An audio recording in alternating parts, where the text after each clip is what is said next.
Hey class, my name's Kevin, and I actually, to be honest with you, I've never thought about this before, but it does make sense, especially in your larger congregations where you're going to have, I don't know, some churches have 500, 1,000, 2,000. So I guess maybe the odds would be more people with mental disorders. I guess we don't really think about that being in a church format, but we all are human, and we all have, just because you come into church doesn't mean that you're exempt from any kind of mental problems, mental disorders. I come from a church that actually has good Christian counselors, and I think maybe that might be one of the issues of the church, is that we don't pay enough attention to people like that.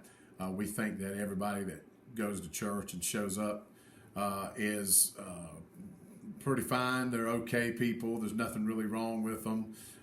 We don't think about people coming in that might be bipolar or have some kind of issues, mental issues or mental traumas. And I think maybe it needs to be more addressed in the church today, because I'm sure there's a lot of churches out there that do not have provisions for Christian counseling.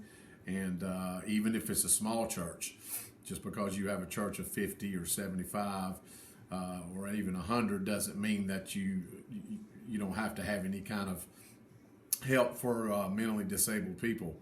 And if you think about it, in God's Word, Jesus dealt with this more than one time when he cast the demons out of the man that said, "I have a legion in me," which a legion is thousands. Jesus came upon mental disorders all the time. And so it's nothing new. But I guess in today's society, we think about church. We don't think about people that come in that have mental problems, even though we're maybe aware of it subconsciously. But I said it's a really good topic that probably, I just think, needs to be addressed more in our churches today, and maybe to provide adequate care for those people.